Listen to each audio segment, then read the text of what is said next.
Livro Obreiros da Vida Eterna, capítulo 16. Exemplo cristão.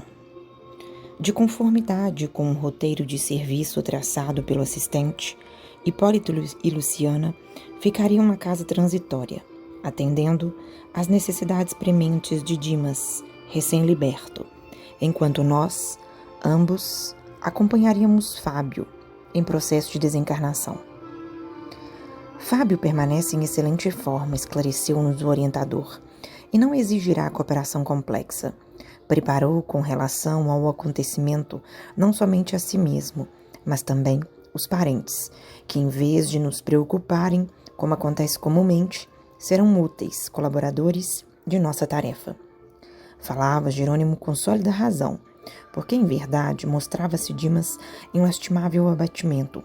Apesar da fé que lhe aquecia o espírito, as saudades do lar infundiam-lhe inexprimível angústia. Às vezes, fim da conversação serena, em que se revelava calmo e seguro nas palavras, punha-se a gemer doridamente, chamando a esposa e os filhos inquieto. Em tais momentos, tornava os sintomas da moléstia que lhe vitimara o corpo denso, e com dificuldade conseguimos subtraí-lo à estranha psicose, fazendo-o regressar à posição normal. Tentava desvencilhar-se de nossa influência amiga, como se houvera enlouquecido repentinamente, no propósito de fugir sem rumo certo. Gritava, gesticulava, afligia-se, como sonâmbulo inconsciente. Não pude dissimular a surpresa que me assaltou diante da ocorrência. Se estivéssemos tratando com criatura alheia aos serviços da espiritualidade superior, compreensível seria o quadro que se desenrolava aos nossos olhos. Mas Dimas fora instrumento dedicado do espiritismo evangélico, consagrara a existência às benditas realizações da consoladora doutrina do túmulo vazio pela vida eterna.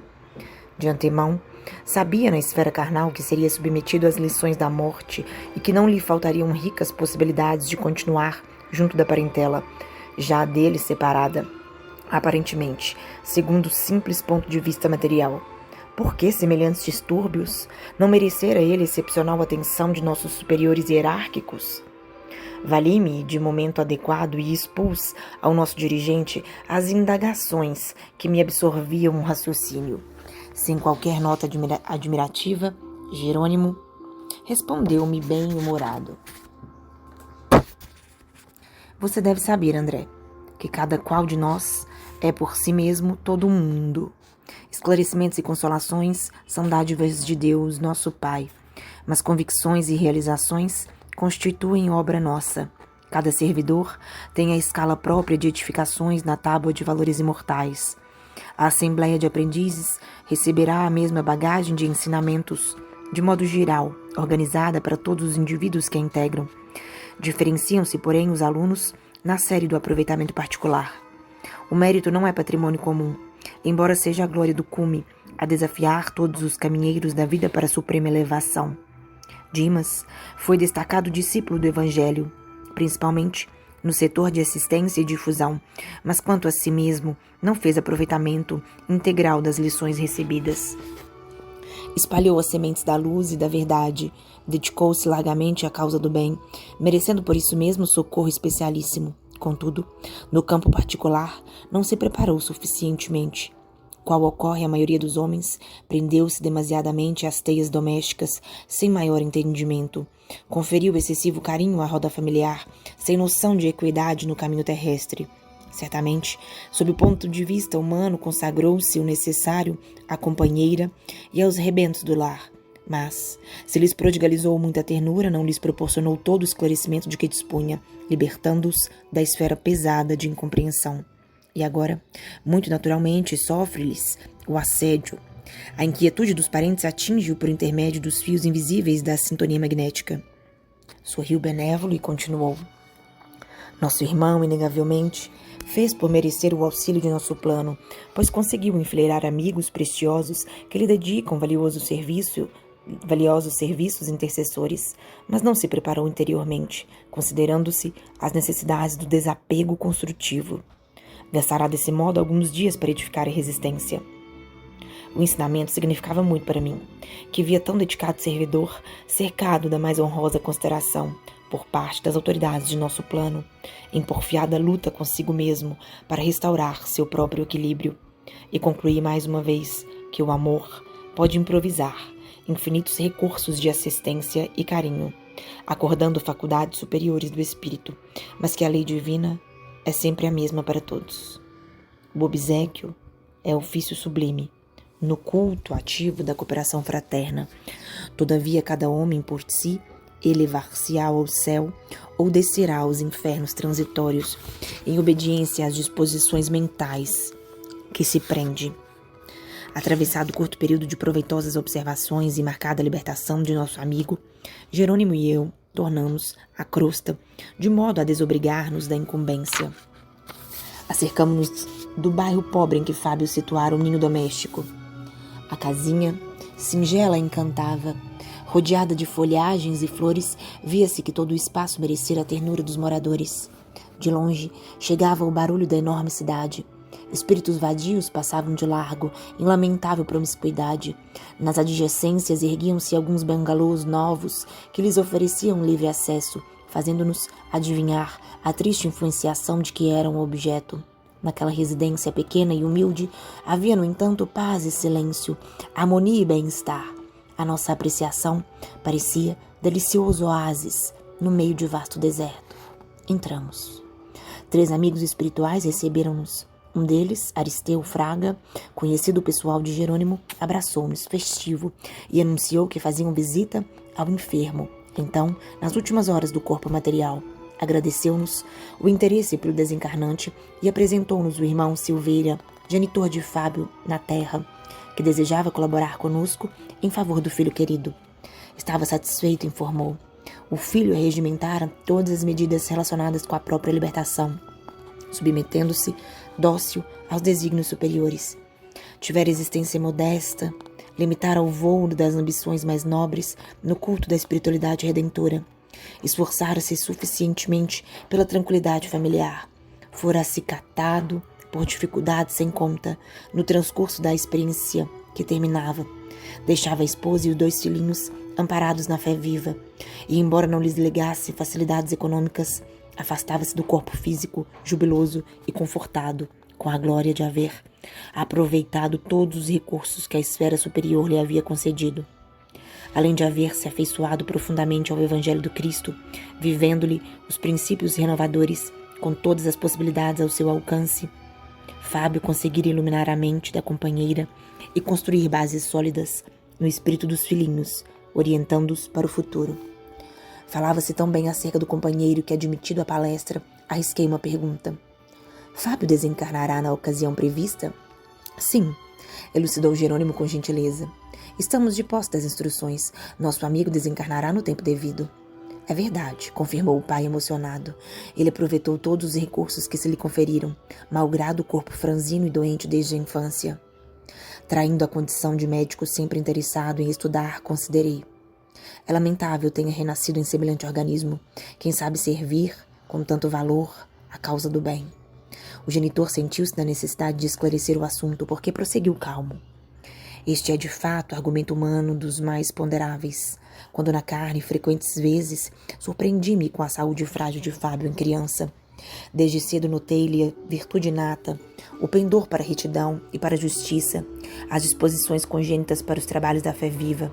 Passei longas noites na justa preocupação de pai, em vista do porvir incerto. Como poderia nascer alma tão sensível e formosa como a dele, em vaso tão imperfeito? Aos 12 anos foi atacado de pneumonia dupla que quase o arrebatou de nosso convívio. Clínico amigo chamou-me a atenção para a debilidade do rapazinho. Éramos, no entanto, demasiadamente pobres para tentar tratamentos caros em instâncias de repouso.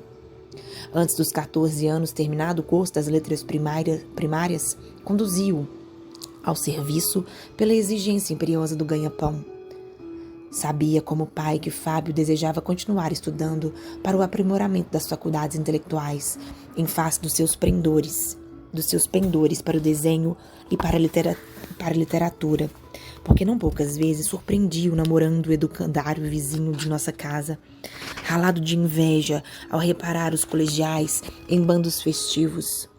As nossas condições de vida, no entanto, nos reclamavam um esforço ingente, e meu filho, atirado à luta desde muito cedo, não encontrou ensejo para as construções artísticas que idealizava. Segregando-se na oficina de mecânica, em ambiente pesado demais para sua constituição física, ele não o tolerou por muito tempo, contraindo com facilidade a tuberculose pulmonar. Mas chegou a saber a causa determinante da posição física de Fábio ao regressar ao plano espiritual? Indaguei. Isso representou um dos primeiros problemas que procurei elucidar. Passado algum tempo, fui devidamente esclarecido. Meu filho e eu fomos destacados fazendeiros na antiga nobreza rural fluminense. Nessa época, não muito recuada, Fábio, noutro nome, noutra forma, era igualmente meu filho. Eduquei com desvelado carinho e por mais de uma vez enviei-o à Europa, ansioso por elevar-lhe o padrão intelectual e cioso de nossa superioridade financeira. Ambos, porém, cometemos graves erros, mormente no trato direto com os descendentes de africanos escravos. Meu filho era sensível e generoso, mas excessivamente austero para com os servidores das tarefas mais duras. Congregava-os na senzala com severidade rigorosa e perdemos grande número de cooperadores, em virtude do ar viciado pela construção deficiente que Fábio conservou inalterável, simplesmente para manter ponto de vista pessoal. Os olhos do narrador brilharam mais intensamente. Pareceu menos bem ao contato das recordações e acentuou com melancolia. O romance é longo e peço-lhes permissão para interrompê-lo. Senti remorsos por haver provocado a dificuldade, mas Jerônimo interveio em meu socorro. Não pensemos mais nisso, exclamou o assistente bem-humorado. Nunca me conformo com a exumação de cadáveres. E enquanto a alegria tornou ao ambiente, meu orientador acrescentou: prestemos ao enfermo a assistência possível. Nesta noite, afastá-lo-emos definitivamente do corpo carnal. Levantamo-nos e penetramos o quarto. Fábio, fundamente abatido, respirava a custo, acusando indefinível mal-estar. Junto dele, a esposa velava atenta. Através da janela aberta, o doente reparou que a cidade acendia as luzes. Ergueu os tristes olhos para a companheira e observou: interessante verificar como a aflição se agrava à noite. É fenômeno passageiro, Fábio, afirmou a esposa tentando sorrir. Entre nós, todavia, iniciaram-se providências para o socorro imediato. O pai do enfermo dirigiu-se a Jerônimo.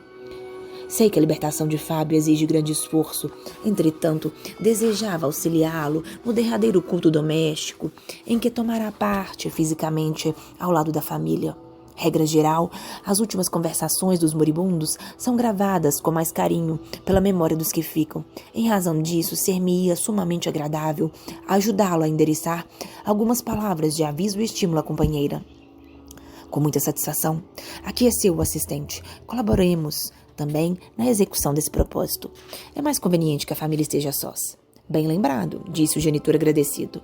Reparei que Jerônimo e Aristeu passaram a aplicar passes longitudinais no enfermo, observando que deixavam as substâncias nocivas à flor da epiderme, abstendo-se de maior esforço para alijá-las de vez. Fim da operação, indaguei dos motivos que os levavam a semelhante medida. Está muito enfraquecido, agonizando quase, informou meu dirigente. E fazemos o possível para beneficiá-lo, sem lhe aumentar o cansaço. As substâncias retidas nas paredes da pele serão absorvidas pela água magnetizada do banho, a ser usada em breves minutos. Efetivamente, atendendo à influenciação dos amigos espirituais que lhe davam intuições indiretamente, Fábio dirigiu-se à esposa expressando o desejo de leve banho morno, no que foi atendido em reduzidos instantes. Jerônimo e Aristeu ministraram à água pura certos agentes de absorção e ampararam a delicada senhora que, por sua vez, auxiliou o marido a banhar-se, como se estivesse satisfazendo o desejo de uma criança. Notei admirado que a operação se fizera acompanhar de salutaríssimos efeitos, surpreendendo-me mais uma vez ante a capacidade absorvente da água comum. A matéria fluídica prejudicial fora integralmente retirada das glândulas sudoríparas. Terminado o banho, o enfermo voltou ao leito em pijama, de fisionomia confortada e espírito bem disposto. Algumas fricções de álcool levadas a efeito completaram-lhe a melhora fictícia. O relógio marcava alguns minutos, além das 19 horas. Silveira, que se havia ausentado, voltou depressa, falando particularmente a Jerônimo, a quem informou: tudo pronto. Conseguiremos a reunião exclusiva da família. O assistente mostrou satisfação e salientou a necessidade de acelerar o ritmo do trabalho. O bondoso pai desencarnado movimentou-se. A tecla mais sensível à nossa atuação foi quando Fábio se dirigiu à esposa ponderando. Creio não devemos adiar o serviço da prece. Sinto-me inexplicavelmente melhor e desejaria aproveitar a pausa do repouso. Dona Mercedes, a abnegada senhora, trouxe ambas as crianças, que se sentaram na posição respeitosa de ouvintes, e enquanto a esposa se acomodou ao lado dos pequenos, o enfermo, auxiliado pelo pai, abriu o Novo Testamento na primeira epístola de Paulo de Tarso aos Coríntios e levou o versículo 44 do capítulo 15. Semeia-se corpo animal, ressuscitará corpo espiritual, há corpo animal e há corpo espiritual. Fez-se curto silêncio, que o doente interrompeu, iniciando a prece comovida. Rogo a Deus, nosso eterno Pai, me inspire na noite de hoje para conversarmos intimamente e espero que a divina providência, por intermédio de seus abençoados mensageiros, me ajude a enunciar o que desejo com a facilidade necessária. Enquanto possuímos plena saúde física, enquanto os dias e as noites correm serenos, supomos que o corpo seja propriedade nossa. Acreditamos que tudo gira na órbita de nossos impulsos, mas... Ao chegar à enfermidade, verificamos que a saúde é tesouro que Deus nos empresta confiante. Sorriu calmo e conformado. Até ali, via-se bem que era Fábio, o expositor exclusivo das palavras. Expressava-se em voz correntia, mas sem calor entusiástico, dada a situação de extrema fraqueza.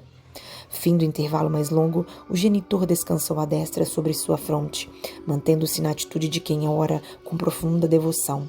Reparei surpreso que luminosa corrente se estabelecera no organismo débil, desde a massa encefálica até o coração, inflamando as células nervosas, então semelhando a minúsculos pontos de luz condensada e radiante. Os olhos de Fábio, pouco a pouco, adquiriram mais brilho, e a sua voz fez-se ouvir de novo com diferente inflexão. Dirigindo à esposa e aos filhinhos o olhar terno, agora otimista e percussiente, passou a dizer inspirado: estou satisfeito pela oportunidade de trocarmos ideias a sós, dentro da fé que nos identifica. É significativa a ausência dos velhos amigos que nos acompanham às orações familiares desde muitos anos. Não é sem razão. Precisamos comentar nossas necessidades, cheios de bom ânimo, dentro da noção da próxima despedida. A palavra do apóstolo dos gentios é simbólica na situação presente. Assim como há corpos animais, há também corpos espirituais, e não ignoramos que meu corpo animal, em breve tempo, será restituído à terra acolhedora, mãe comum das formas perecíveis em que nos movimentamos na face do mundo. Algo me diz ao coração que esta será talvez a última noite em que me reunirei com vocês neste corpo. Nos momentos em que o sono me abençoa, sinto-me nas vésperas da grande liberdade. Vejo que amigos iluminados me preparam o coração e estou certo de que partirei na primeira oportunidade. Acredito que todas as providências já foram levadas a efeito, em benefício de nossa tranquilidade, nestes minutos de separação. Em verdade, não lhes deixo dinheiro, mas conforta-me a certeza de que construímos o lar espiritual de nossa união sublime, ponto indelével de referência à felicidade morredoura. Fitou particularmente a esposa, tomado de maior emoção, e prosseguiu: você, Mercedes, não temos obstáculos da sombra. O trabalho digno ser-nos a fonte bendita de realização. Creia que a saudade edificante estará sempre em meu espírito, seja onde for. Saudade de sua convivência, de sua afetuosa dedicação. Isto, porém, não constituirá algema pesada, porque nós dois aprendemos na escola da simplicidade e do equilíbrio que o amor legítimo e purificado não prescinde da compreensão santificante. De certo, necessitarei de muita paz, a fim de readaptar-me à vida diferente, e por isso pretendo deixá-los com tranquilidade suficiente para que todos nos ajustemos aos desígnios de Deus. Conheço-lhe a nobreza heróica de mulher afeiçoada ao trabalho desde muito cedo e entendo a pureza de seus ideais de esposa e mãe. Entretanto, Mercedes, releva-me a franqueza neste instante expressivo da experiência atual. Sei que minha ausência se fará seguir de problemas talvez angustiosos para o seu espírito sensível. A solidão torna-se aflitiva para a mulher jovem, sem a vizinhança dos carinhosos laços de pais e irmãos consanguíneos que já não possuímos neste mundo, quando não é possível conservar a mesma vibração de fé pelas diversas circunstâncias do caminho. Não posso exigir de você fidelidade absoluta aos elos materiais que nos unem, porque seria exercer cruel opressão a pretexto de amor. Além disso, nada quebrará nossa aliança espiritual definitiva e eterna. Observei que Fábio arquejava fortemente emocionado. Transcorridos alguns segundos de breve pausa, continuou irradiando seus olhos verdadeira afeição e sinceridade fiel. Por isso, Mercedes, embora tenhamos providenciado sua posição futura no trabalho honesto, quero dizer a você que ficarei muito satisfeito se Jesus enviar-lhe um companheiro digno e leal irmão. Se isso acontecer, querida, não recuse. Felizmente para nós, cultivamos a ligação imperecível da alma, sem que o monstro do ciúme desvairado nos guarde o castelo afetivo. Não sabemos quantos anos lhe restam de peregrinação por este mundo. É provável que a vontade divina prolongue por mais tempo a sua permanência na terra. E se me for possível, cooperarei para que não fique sozinha. Nossos filhos, ainda frágeis, necessitam de amparo amigo na orientação da vida prática. Dona Mercedes, enxugando os olhos lacrimosos, esboçou o gesto de quem ia protestar, todavia adiantou-se-lhe o doente, acrescentando: já sei o que dirá. Nunca duvidei de sua virtude incorruptível, de seu desvelado amor. Nem estou a desinteressar-me da abnegada companheira de luta que o Senhor me confiou. Reconheça, porém, que temos vivido em profunda comunhão espiritual e devemos encarar com sinceridade e lógica minha partida próxima. Se você conseguir triunfar de todas as necessidades da vida humana, mantendo-se a cavaleiro das exigências naturais da existência terrestre, certamente Jesus compensará seu esforço com a láurea dos bem-aventurados. Todavia, não procure escalar o cume glorioso da plena vitória espiritual num só voo. Nossos corações, Mercedes, são como as aves. Alguns já conquistaram a prodigiosa força da água. Outros, contudo, guardam ainda a fragilidade do beija-flor. Sofreria de fato, por minha vez, se a visse afrontando a montanha redentora com falsa energia. Não tenha medo. Criaturas perversas não amedrontam almas prudentes. Concedeu-nos o Senhor bastante luz espiritual para discernir. Você jamais poderá ser vítima de exploradores inconscientes, porque o Evangelho de Jesus está colocado diante de seus olhos para iluminar o caminho escolhido. Portanto, a observação e o juízo, o exercício espiritual e a inspiração de ordem superior permanecerão a serviço de suas decisões sentimentais. E creia que farei tudo em espírito por auxiliá-la nesse sentido. Sorria com esforço, enquanto a esposa chorava discretamente. Após longo interregno, frisou: se eu puder, trarei estrelas do firmamento para enfeite de suas esperanças. Você estará sempre mais viva em meu coração. Amarei também todos aqueles que forem assinalados por sua estima enobrecedora. Em seguida, após fitar demoradamente os filhinhos, aduziu: a palavra apostólica no Evangelho conforta-nos e esclarece-nos como se faz indispensável. Em breve tempo, reunir-me-ei aos nossos na vida maior. Perderei meu corpo animal, mas conquistarei a ressurreição no corpo espiritual, a fim de esperá-los alegremente. Verifica-se que o enfermo despendera grande esforço, fatigara-se. O genitor retirou a destra da fronte de Fábio, desaparecendo a corrente fluídica luminosa que o ajudara a pronunciar aquela impressionante alocução de amor acrisolado. Demonstrando sublime serenidade nos olhos brilhantes, recostou-se nos volumosos travesseiros, algo abatido. Dona Mercedes compôs a fisionomia, afastando os vestígios das lágrimas, e falou para o filhinho mais velho: você, Carlinho, fará a prece final. Fábio mostrou satisfação no semblante, enquanto o rapazinho se erguia obediente à recomendação ouvida. Com naturalidade, recitou curta oração que aprendera dos lábios maternos. Poderoso Pai dos céus, abençoa-nos, concedendo-nos a força precisa para a execução de tua lei, trazida ao mundo com o Evangelho de nosso Senhor Jesus Cristo. Faze-nos melhores no dia de hoje, para que possamos encontrar-te amanhã. Se permites, ó meu Deus, nós te pedimos a saúde do papai, de acordo com a tua soberana vontade. Assim seja. Terminada a rogativa, e quando os pequenos beijavam sua mamãe, Antes do sono tranquilo, o enfermo pediu à esposa com humildade: Mercedes, se você concorda, sentir-me-ia feliz por beijar hoje os meninos. A senhora aqueceu comovida. Traga-me um lenço novo, solicitou o esposo enternecido. A dona da casa, em poucos instantes, apresentava-lhe alvo fragmento de linho. Emocionado, viu o pai cristão, aplicou o nevado pano à cabeleira das crianças e beijou o linho, em vez de oscular-lhes os cabelos. Contudo, havia tanta alma, tanto fervor afetivo naquele gesto, que reparei o jato de luz que lhe saía da boca, atingindo a mente dos pequeninos. O beijo saturava-se de magnetismo santificante. Jerônimo, com o ouvido de maneira especial, dirigiu-se a mim, em voz sussurrante. Outros verão micróbios. Nós vemos amor. Logo após, a pequena família recolheu-se. O enfermo sentia-se singularmente melhorado, bem disposto. Em nosso grupo havia geral contentamento. As crianças dormiram sem demora e foram, por Aristeu, conduzidas fora do corpo físico a uma paisagem de alegria, de modo a se entreterem descuidadas. A sós com o doente e a esposa, que tentavam conciliar o sono, encetamos o serviço de libertação. Enquanto Silveira amparava o filho, com inexcedível carinho, Jerônimo aplicava ao enfermo passes anestesiantes. Fábio sentia-se bafejado por deliciosas sensações de repouso. Em seguida, o assistente deteve-se em complicada operação magnética sobre os órgãos vitais da respiração e observei a ruptura de importante vaso.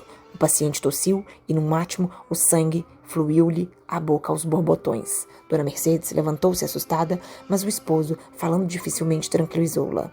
Pode chamar o médico. Entretanto, Mercedes, não se preocupe, é justamente o fim. Enquanto prosseguiu, Jerônimo, separando o organismo perispiritual do corpo débil, Dona Mercedes pediu o socorro de um vizinho, que saiu prestativo, em busca do clínico especializado. O médico não tardou.